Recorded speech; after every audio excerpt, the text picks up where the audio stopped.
Ayan, nilinis ko na siya ng spoolie. Dry na rin siya. Ayan na siya everyday. Mga 2 months siyang ganyan. Ganda, diba? Parang natural.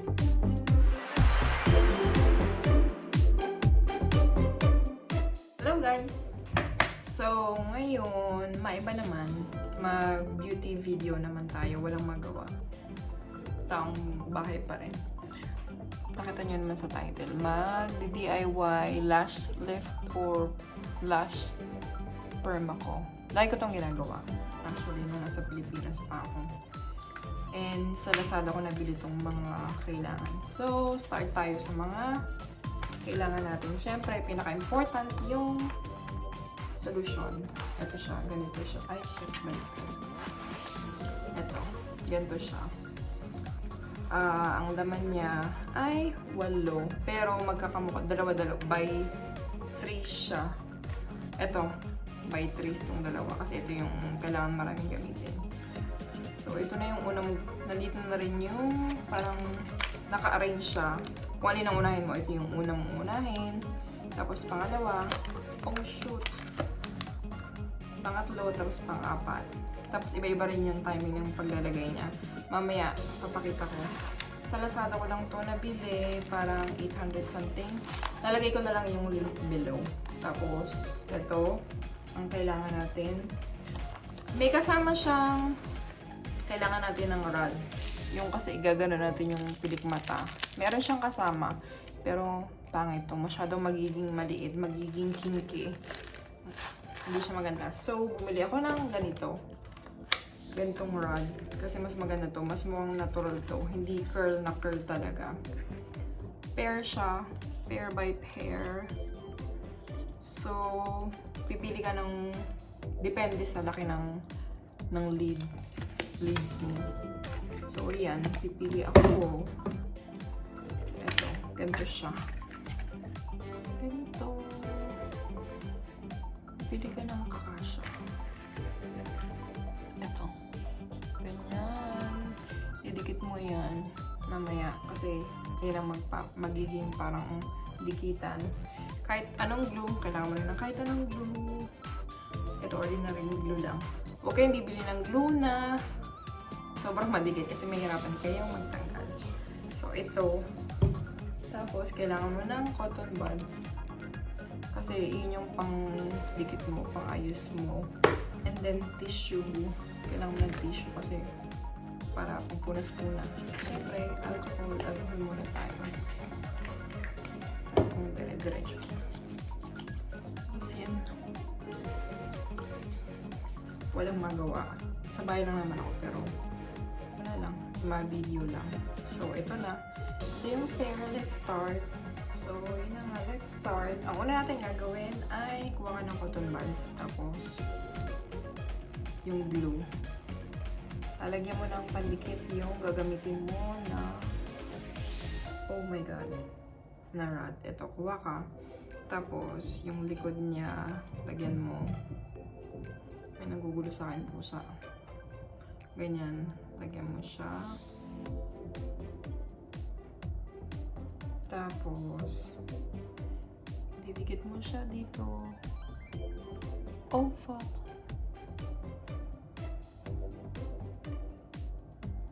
Ay, sumunta.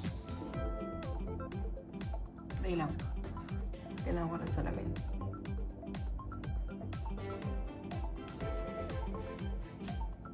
So, yan. Hindi siya masakit. Is ganda lang. Tapos, hintay mo lang siya yung talagang dikit na dikit. Kailangan dikit na dikit siya kasi pag may walay, maapektuhan yung paglalagay mo lang. So, hintay lang natin siyang matuyo. Ito actually yung pinakamatagal na process kasi hintay mo matuyo yung pandikit. Lagay ko muna yung isa. So, ayan. Nakabit ko na siyang dalawa. Ganito yung tsura niya. Kailangan dikit na dikit siya. Pati yung lalo yung magkabilang dulo kasi bubukas siya. Tapos, pag confident na kayo nakadikit na siya, kuha na kayo ng glue. Tapos, didikit nyo na yung pilik mata sa rod. Like, ganyan. Ano pala, mas okay kung lagyan nyo to ng gagamit ako ng salamin.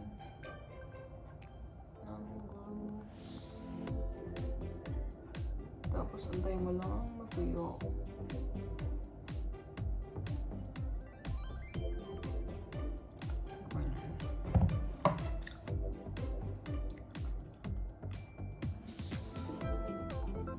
Tapos, magpapagawa ka ng bagong buds. Didikit mo na ngayon yung pilik mata mo pa ganito. Tsaga lang, ito yung pinakamatagal na process, yung pagdikit. Siguro mga 30 minutes bago mo siya talaga yung nakadikit. Kailangan mag-dry siya. Kailangan dry siya, nakadikit na, nakadikit na siya. Bago ka maglagay ng solution. Wait lang, tapos. So, ayan. Ay ng glue, dapat dikit mo siya na ganyan. Medyo matagal. Kasi ilang stroke talaga. Hanggang, kasi una pagbasa pa yung glue, hindi siya talaga didikit. So, ganyanin mo lang ng ganyanin. Hanggang matiyo na siya and tuloy na siyang dumikit. Hindi ko pwedeng maglagay ng solution na hindi pa siya natutuyo. So, wait lang. Tulad ng isa, hindi pa siya Tapos, make sure na walang may iwang pilik mata kasi kapag after na iwan siya, hindi mo nalagyan ng solution. May iba siya. Ayun, halos nakatiyo na siya. Make sure na walang balubuloktot. Yung asin talagang lahat, diretso siya kasi pagka hindi siya or kulot-kulot yung paggaganto mo, kulot din ang kalalabasan niya. So, ayan, tiyo na siya. Pwede na tayo maglagay ng isang solution. Ito medyo di pantay pero okay lang. Basta ano siya. Mataas. So, ito ang una natin gagamitin. Amoy ano siya. So, kuha ka lang. Ito yung ginagamit ko talaga. Kuha ka ulit ng bagong cotton buds. Ito, istorbo sa akin.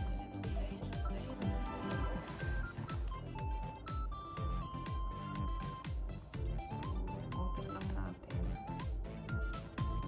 Tapos kuha ang bagong cotton buds. Mas marami, mas maganda. Pero, iwasan nyo yung mata nyo kasi ito yung pinakamatapang na gamit. Amoy pangkulo chapter. Actually, charm. Ganyan lang yung pag-apply mo. Mas okay ito kaysa yung magpapa-extension ka. Ang hirap i-maintain na extension. Ilang beses na ako nagpa-extension dati. Pero yun ang ginagawa ko. Bukod sa mahirap i-maintain, mahal. Ito, bibili ka lang ng kit. Siguro tatagal ito ng mga 5 years. Kung ikaw lang gagamit. Kasi hindi naman palaging magaganto ka. Damihan mo lang, iwasan mo lang sa mata. Tapos ito, depende kasi sa kapal ng pilik mata mo. Makapal yung pilik mata ko. Kaya kitang-kita niya siya. So mga 30 minutes ko siya binababad. Pero pag manipis lang, mga 20 minutes lang, okay na. Wait lang, lagyan ko lang din isa. So, ayan, may ibang kumakalas. Papasadalang ko lang ulit ng glue kasi kailangan talaga lahat sila nakaano. Lagyan nyo lang ulit ng glue tapos hanggang kumapit siya ulit. Tapos lagyan nyo ulit ng glue. Yun na yung first solution. Makapal kasi yung pilik mata ko. Ginawa ko siyang 40 minutes. Tapos yung second solution na yung pangalawa, ito, same din. Kasing tagal ng una. So, kuha ka lang ulit ng bagong cotton buds. Damihan nyo nito. 40 minutes din gagawin ko. Sobrang damihan nyo lang siya. Tapos, Baling yun, makikita mo puti-puti na ganyan. Antay lang ulit. Balik lang ulit kayo. Oh yan, tapos ko nakalagay yung second solution, yung kulay white. Magkakasunod naman siya. Tapos, antay lang ulit ng 40 minutes. So, yan. After 40 minutes, yung pangalawang solution, pangatlo naman. Ito siya. Ang kulay yellow. Sobrang bango nito. May pabango siya. Parang, ano siya, conditioner. Para pang, ano dun sa gamot.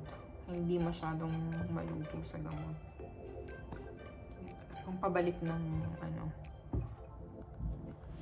lambot ng pilik mata. Tapos, mas madami, mas maganda. Tapos, unti-unti na siyang lalambot. Tapos, yung for 5 minutes lang to. Pero, ginagawa ko 10 minutes. 10 minutes, ayun, ganyan. Mas madami, mas maganda. Para, after nung huli, madali na siyang tanggalin. Ganun lang din. 10 minutes, mas maganda to. Diba? Ganda-ganda ka. Ganda, diba? Ano ba? Oh, ganda nga eh. Hindi ko nga naalam ko sa mga gagawin. So, yun. After 10 minutes, yung pangatlong solution. Itong last naman tayo. Itong puti. So, nakakatanggal na siya ng pandikit. Walang ulit tayo ng bagong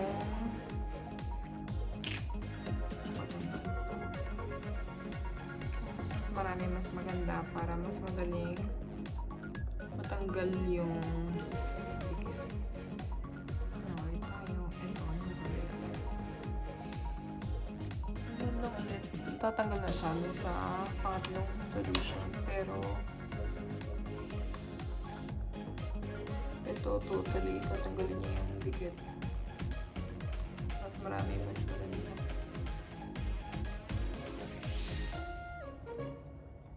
Tapos ganun din, 10 minutes lang to.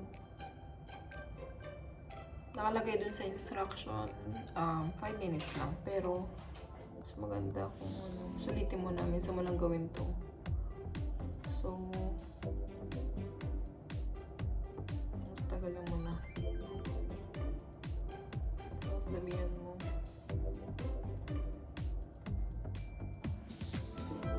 Isipin mo dun sa mag-spend ka ng magkano ng pa-lash lift. Kulang-kulang sa libo, pero ito good for 5 years na. So, yun, after 10 minutes, tapos na, ano lang, malambot na yung glue. So, push mo lang siya palayo. Parang lilinisin mo lang siya. Ganyan. Dali na siya kasi lumambot na siya sa huling solution na ginamit mo. Ganyan mo lang hanggang sa tapos tanggalin mo lang. Kaya na siya.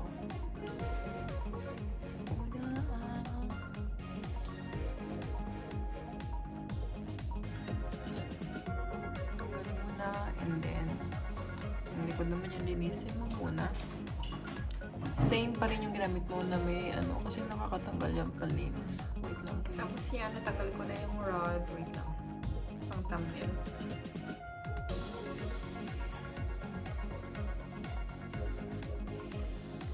Kung may spoolie kayo, ito. Pang linis. Kasi may iwa mga glue. So, brush mo lang siya. Para matanggal din yung glue. Tapos, yun na siya.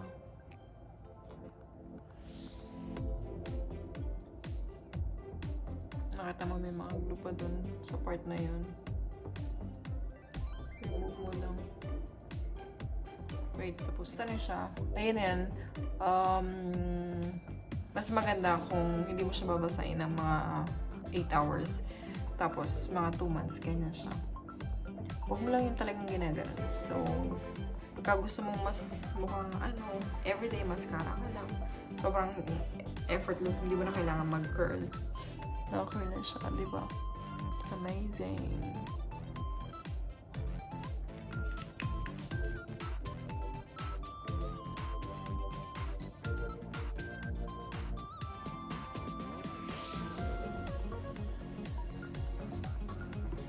Kami magkakapatid.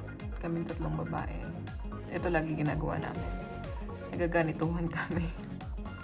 Medyo matagal. Ako mga 2 hours ako inaabot. Kasi mas matagal, mas okay siya. Pero at least ganda lang. Worth it naman. Kesa magsalon-salon ka pa. Ganda. Ayan, tanong natin kung approve. Babe, halika. Oh. Ito na may lash lift ko. Oh my God. Ganda. Ang ganda. Pang ilang buwan yan? 2 months to. 2 2 months, months, tatagal. ganyan. Pwede na, i-business ko na siya. Yung mga nandito sa UAE. Ayan na. Charlie, approve ba? Charlie? Charlie? Oh, ayun o. Ganda. Ganda.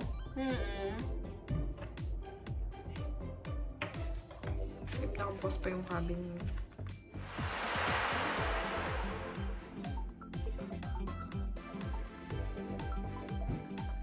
Babe, malis ka dyan. Parang nagta-thumbnail akong... Ay, sarado mo! Ay, sorry.